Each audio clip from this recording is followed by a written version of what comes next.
by YGS।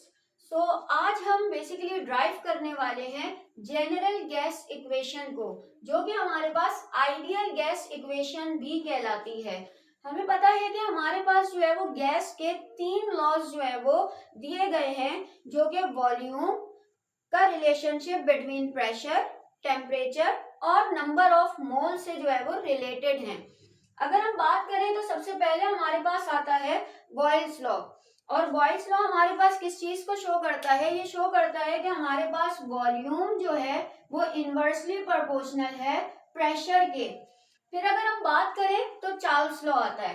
Charles law कहता है कि वॉल्यूम डायरेक्टली प्रोपोर्शनल है टेम्परेचर के, जबकि एवोगैड्रो लॉ हमें बताता है कि वॉल्यूम डायरेक्टली प्रोपोर्शनल है नंबर ऑफ मोल्स के।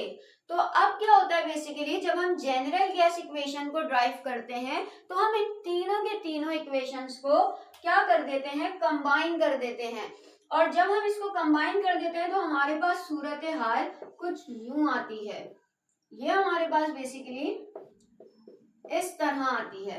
अब आपको पता है कि ये साइन हमारे पास ज्यादा देर नहीं टिकती, इसकी बजाय हम इज इक्वल टू का साइन लगाते हैं और एक कांस्टेंट यूज करते हैं।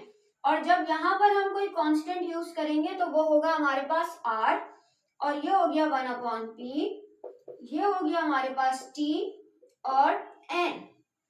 अब अगर और इससे ज्यादा जो है वो ड्राइव करें, यानी कि इसको और सॉल्व करें, तो हमारे पास ही कुछ इस तरीके से बनेगा r t n divided by p। अगर मैं प्रेशर को यहां से यहां ले जाऊं तो ये हो जाएगा pv, ठीक है, pv। और इसको भी अगर अरेंज कर दे, जो स्मॉल लेटर है उसको पहले लिख देते हैं और बाकी को बाद में, pv is equal to nRT। तो ये हमारे पास बेसिकली कहलाती है जनरल गैस इक्वेशन, जिसमें r हमारे पास कांस्टेंट होता है।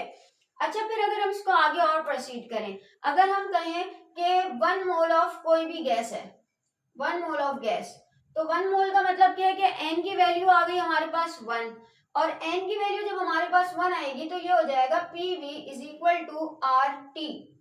अब हम ले जाते हैं कांस्टेंट को एक तरफ, ये हो जाएगा हमारे पास R is equal to pv upon t।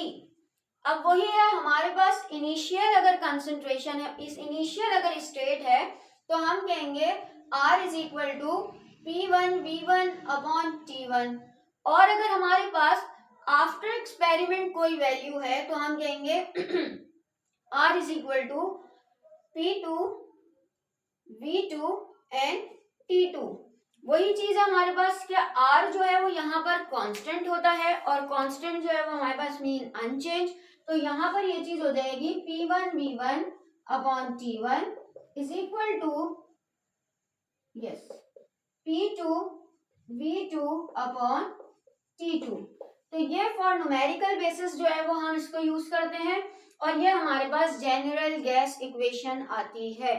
So I hope ये लेक्चर आपको समझ में आया होगा। अगर तो ये गैस इक्वेशन आपको समझ में आई है तो इसे अपने क्लासमेट्स के साथ जरूर शेयर कीजिएगा। पढ़ाई पर फोकस करते रहिएगा और अपना ख्याल रखिएगा। Thank you.